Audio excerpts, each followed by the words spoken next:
saya Tiara Alvin Salila dari IKIP Siliwangi, program studi pendidikan guru SD angkatan 2024. Nah, sekarang itu saya akan mewawancara ibu. Sebelumnya saya ingin menanyakan nama ibu dulu. Assalamualaikum warahmatullahi wabarakatuh. Saya perkenalkan, saya Bu Ellen. Kebetulan di SD Sekolah Negeri Suatu ini saya kelas di awal di kelas. Lumayan, ini ya dari kelas 1. Lumayan pasti iya.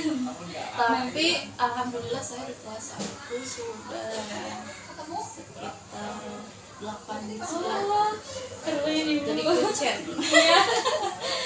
Nah ibu, saya tuh di sini mau mewawancari ibu perihal etika profesi guru. Nah, yang pertama itu yang saya akan tanyakan itu tentang etika profesi guru. Nah, kalau menurut ibu nih, etika profesi guru itu seperti apa sih ibu, dan kalau misalkan yang paling penting itu apa sih dari etika profesi guru itu dalam menjalankan tugasnya sehari-hari di sekolah maupun di masyarakat gitu?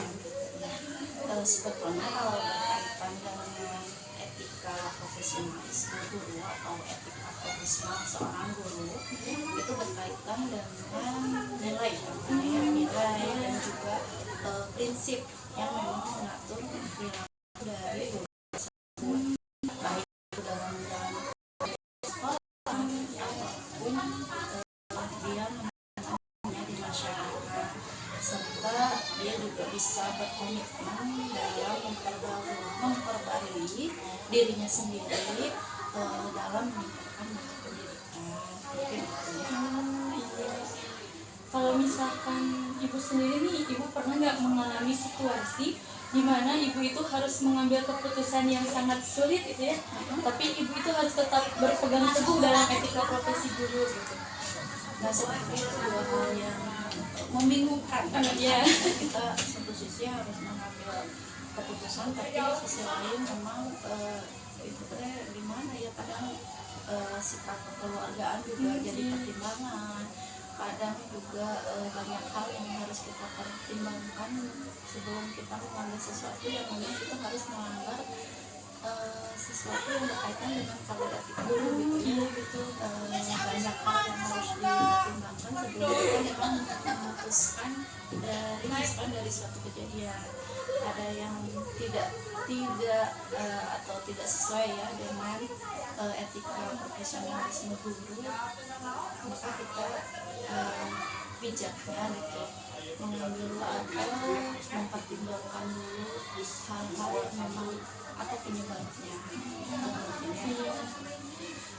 Nah, kalau dari pengalaman ibu nih ya Bu ya, karena ibu sudah lumayan lama ya ibu mengajarnya. Nah, hal paling sering dilupakan ibu dari guru-guru terkait etika profesi guru itu apa ya Bu yang sering terjadi terkait sama nilai atau prinsip yang mengatur perilaku ya, terutama kalau perilaku yang berkaitan dengan profesional biasanya kedisiplinan biasanya sama ya ada dan nilai apa ya lalanya ada kemudian ada juga yang berkaitan dengan tanggung jawab, kadang-kadang juga ada kemudian yang berkaitan dengan rasa penghormatan terhadap siswa, atau misalkan rasa penghormatan terhadap orang tua siswa, ataupun cara kita menempatkan diri kita di masyarakat. Kadang-kadang itu juga apa ya, jadi ini gitu orang suka lalai gitu ya, jadi tidak kurang disiplin, kurang tanggung jawab. Kadang kita juga perlu untuk mengingatkan hal tersebut. Sesama rekan kerja biasanya saling mengingatkan kalau berkaitan dengan suatu perilaku, suatu tanggung jawab, bagaimana kita menghargai siswa, orang tua, dan juga masyarakat terutama di lingkungan sekolah. Ini lumayan kayak seperti itu mah harus dari diri sendiri ya Bu ya. Mencari itu. Tapi biasanya kalau misalkan ya sih kalau misalnya kita tunggu dari orang lain nggak enak ya ditegur, apalagi kalau misalkan berkaitan dengan kedisiplinan atau tanggung jawab terhadap anak, itu mah harus dari diri sendiri. Kalau ditegur nggak enak sama orang ya. Dengan ada yang jadi down ya Bu ya. Betul. Ya kalau misalkan yang tipenya yang suka pundungan ya kalau bahasa Sundanya pundungan kan malah jadi maka pasean kalau bahasa Sunda gitu. Jadi yang memang harus timbul diri sendiri, tapi memang perlu mau diingat. Ya gitu. Tapi bagaimana kita menyampaikannya susah. Iya. Karena kita juga gak enak kan ya Bu ya. Iya benar berkaitan sama etika perilaku. Tapi memang kalau misalkan profesionalisme guru kan ya terkaitnya sama nilai dan prinsip. Nah, kalau yang membuat ibu teh berkomitmen gitu Bu terus berprofesi menjadi guru gitu ya Bu ya, dengan penuh tanggung jawab walaupun banyak banget tantangannya ibu dunia pendidikan itu. Gimana ibu tuh? Kalau misalkan banyak banget kalau tantangannya ya, apalagi kalau misalkan berkaitan sama kurikulum sekarang ya. Yang satu kurikulum kan berubah-ubah ya dari KTS dari 2013 dan sekarang masih kurikulum cuma diperbarui. Kemudian tantangan dari peserta didik, terutama peserta didik ya, apalagi di kelas 1 di kelas 1 luar biasa. Kemudian dari atasan, dari rekan kerja, kemudian dari orang tua, kadang-kadang dari lingkungan sekitar.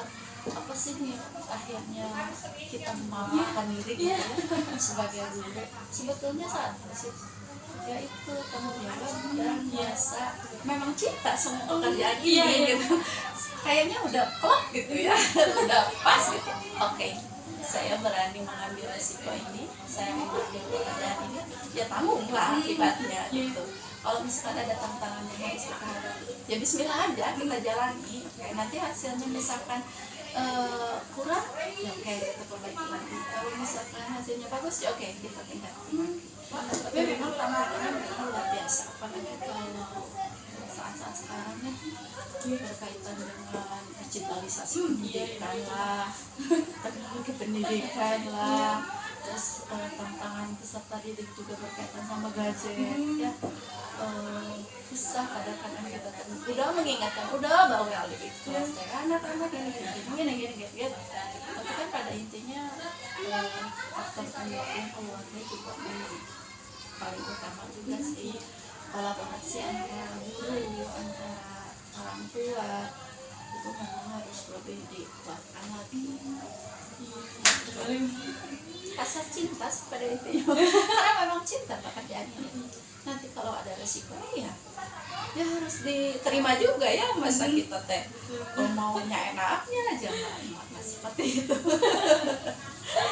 Pasti itu ada tantangan lagi berkaitan dengan kurikulum serta didik, lingkungan sekolah, belum kita IRT di rumah. Wah, insya Allah lengkap pokoknya. Tapi kalau kita suka meme ya, nah itu yang gini, teteh kan memilih PGS. Kita nih baru aman, belum tahu sebetulnya tantangan di lapangan kayak apa. Pas masuk sekolah, aduh gimana ini teh, kalau misalkan arahnya kurang bulat gitu niatnya gitu ya, kurang rasa cintanya, pasti dia nggak ngambil pekerjaan ini dan kayaknya nggak cocok deh sama aku. Ada kan yang kayak gitu juga ya. Tapi kalau kita oke, kita hadapi kan berarti pikirannya positif, tanggung jawabnya tinggi, disiplinnya tinggi, profesionalismenya tinggi. Apalagi sekarangnya semua udah ber-PG, terus kesebutnya guru profesional, ya berarti harus tanggung jawab lah ya. Kalau misalkan kita berbicara tentang profesional ya Bu ya, kalau menurut Ibu nih Bu, hal yang membedakan guru yang hanya sekadar mengajar dengan guru yang benar-benar profesional itu apa sih Ibu perbedaannya gitu kalau dilihat dari luarnya gitu? Itu mah kelihatan kalau misalkan dari perilaku, dari kegiatan sehari-hari ya, kalau cuma ngajar ya datang ke sekolah udah Iya. itu yang nggak ada nilai apa-apa, dia ya udah pulang sih, udah pulang. Anak-anak juga nggak ada feedback apa-apa ke anak-anaknya, saya hanya sekedar melaksanakan tugas, oke saya guru, saya ngajar, selesai gitu. Anak-anak nantinya mau Bisa kayak ya. gimana, karakternya juga nggak akan berubah, nggak apa-apa, nggak ngaruh sama apa-apa, cuma dia cuma kita bisa aja, saya datang hari ini, saya ngasih absen, selesai. Tapi tidak seperti itu kan. Iya. Kalau misalkan kita tergolongnya guru yang profesional ya kita harus tanggung jawab dengan apa yang terjadi di kelas, apa yang terjadi sama anak, apakah anak karakternya berubah atau tidak. Kalau sama saja membuat apa ya udah biarin aja, cuek aja gitu ya. Kan guru tugasnya nggak cuma ngajar tapi mendidik siswa, membetulkan apa-apa yang kurang di rumah. Misalkan di rumah begini, bu ini anak ini gini, oke kita berusaha, kita terbaik. Tapi saya juga nggak sendiri, tapi harus kalau bahasa juga sama orang tua ya. Ke orang tua kan yang pertama, terus jamnya juga sebetulnya lebih banyak di rumah ya. Kalau di sekolahnya cuma berapa ya, kita sebisa-bisa kita membentuk karakter anak-anak itu ya, yang disiplin, yang bertanggung jawab, yang beramal baik, itu pengennya gitu cita-citanya ya. Tapi kalau misalkan hasilnya nanti diserahkan kepada anak-anak lagi, orang tua kayak gini ya. Ya Allah, ya udah didoain anak-anak saya. Kita tuh pengen nggak cuma ngajar datang absen, enggak seperti itu, tapi kita pengen anak-anak tuh ya cita-citanya kalau dalam Islam ya anak-anak tuh jadi soleh, gitu, anaknya mulia. Yang sepele saja, misalnya ngomong bahasa kasar di rumah karena kebiasaannya bahasa kasar, sekolah juga sama. Kalau misalnya guru yang cuma ngajar, aku peduli amat, anak-anak juga mau ngomong apa terserah mereka. Kalau misalkan kita yang profesional atau yang bertanggung jawab sama anak-anak, minimal kita membetulkan dulu, deh ini nggak benar, yang diulang ya, sedikit-sedikit aja. Kalau misalnya di rumahnya kayak gitu, ingetin sama ngomong, aku nggak boleh kita dulu bicara kasar. Jadinya kita ada tanggung jawab ya, nggak cuma ini loh jumlah ini 3 udah selesai. Tapi bagaimana kita tanggung jawab anak-anak, sedikit-sedikit merubah karakter mereka, minat dan bakat mereka ya, sesuai lah sama tujuan dari pembelajaran mendalam sekarang. Kalau kemarin beda lagi, sekarang beda lagi.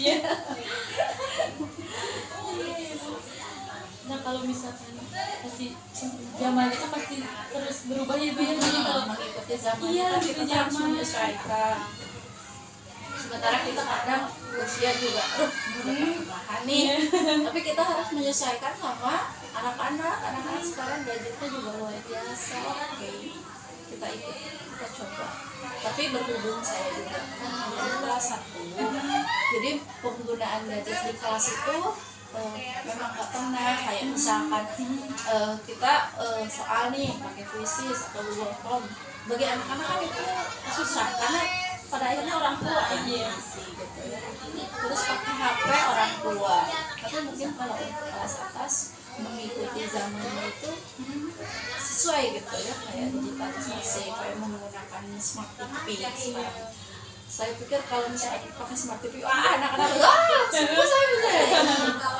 Oke, tapi kalau misalkan kelas bawah, saya sekarang lebih fokusnya ke penguatan literasi sama gimnasi karena masih banyak sih, nggak banyak banget sih, maksudnya berapa persennya, 20% dari 100% belum bisa baca. Matematikanya juga masih kurang, makanya lebih fokusnya literasi sama gimnasi. Kalau bawah ya, kelas 1 terutama karena baru bawahnya masa transisi dari TK ke SD. Nah kalau misalkan pengalaman ibu nih Bu ya, nilai yang paling penting yang untuk dijaga oleh seorang guru itu untuk menghadapi berbagai karakter siswa itu gimana ya Bu? Yang ininya gurunya ya? Iya gurunya. Ya dia kan harus sabar ya berarti. Karena karakter siswa itu bermacam-macam. Nah, gimana sih Ibu caranya tetap menjaga nilai-nilai luhur etika profesi ibu sekolah jadi guru gitu? Nah itu kembali lagi ke integritas, ke tanggung jawab, kejujuran, keadilan, terus membangun kepercayaan kepada siswa. Oke, kita percaya dulu, kita lihat nanti selanjutnya kayak gimana gitu ya. Selain itu juga kan kita perlu membangun inovasi kreatif juga di kelas, dan selalu pastikan harian itu nyaman menyenangkan belajar supaya anaknya juga kan nyaman kalau di kelas, tapi belajar juga feedbacknya hasilnya juga bagus. Kalau untuk kan ibu sekarang masih kurikulum merdeka ya bu, tapi kalau P5 nya masih ada nggak ya bu? Sebetulnya P5 itu bukan diganti ya, dikembangkan lagi menjadi kurikulum P5 itu. Jadi kemarin itu yang baru saya juga ikut pelatihan, terkesannya kan itu biasanya di akhir panen karya ya, yang disebut panen karya itu kan biasanya penampilan kreasi itu juga tidak salah sebetulnya, karena kan ada kebinekaan ya, temanya itu P5 itu ada kebinekaan, tapi jadi kesannya itu kata Pak Deddy Mulyadi juga penghamburan gitu, karena kan ada kebinekaan tapi memang anak menampilkan misalnya tarian dari sini. Nah, tahun sekarang P5 itu sudah digantikan oleh 8 dimensi profil lulusan ya disebutnya teh. Meskipun memang namanya berubah, tapi memang program P5 ini tetap ada hubungannya dengan program yang sekarang itu kurikuler. Bisa salahnya nyebutnya. Karena memang si proyek P5 itu dianggapnya membebani proyek mungkin ya, jadi harus menghasilkan sesuatu nih kalau proyek, jadi kesannya membebani gitu. Jadi sekarang lagi ganti sama 8 dimensi profil lulusan atau disebut lagi namanya kurikuler. Nanti juga belajar ya? Belum masih tentang P5. Soalnya P5-nya udah begitu, kita juga kuliah nanti menyesuaikan karena P5-nya udah selesai, udah diganti maksudnya.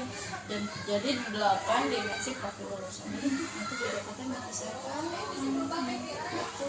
So, kalau misalkan ketinggalan kan mah pas sekolah, nah cina P5 saya maya di kuliahnya juga P5, nah jadi dihapus, nah yang mana ya diganti menjadi 8 dimensi profil lulusan.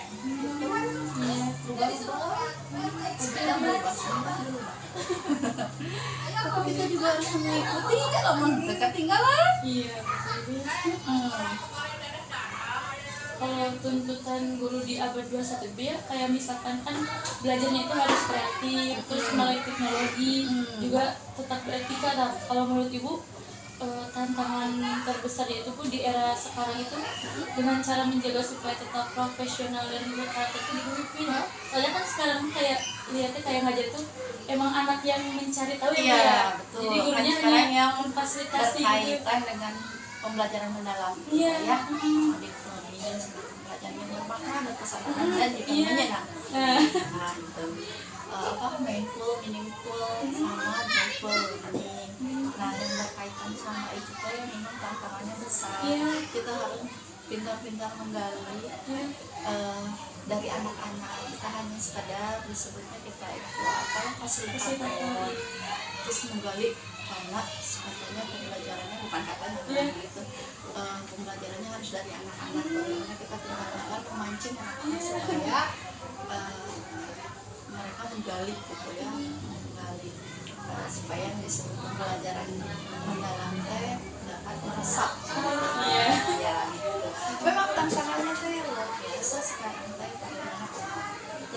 terus terang saya di kelas 1 karena lebih fokus sebetulnya kelas 1 itu fokusnya memang penguatan literasi numerasi ya.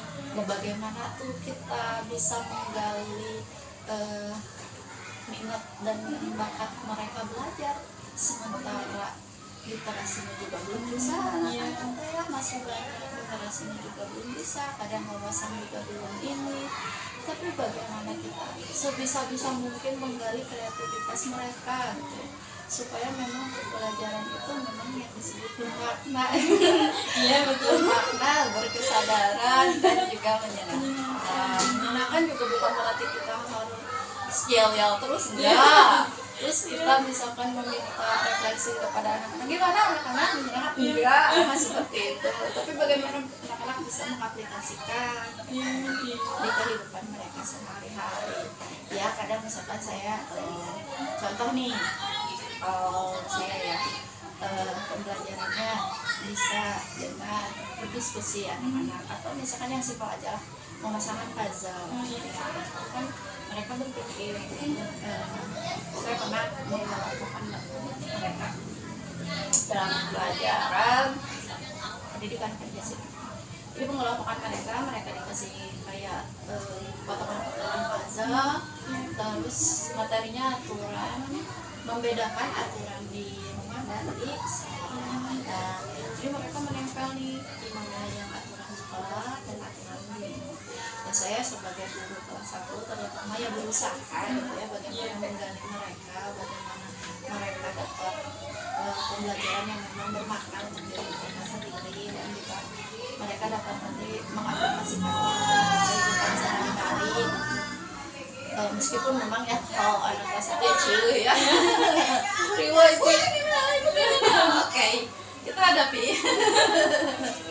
Bagaimana membedakan sih, contohnya ya berkelompok belajarnya, kemudian memasangkan pasangan kita berpikir ya, dari mereka sendiri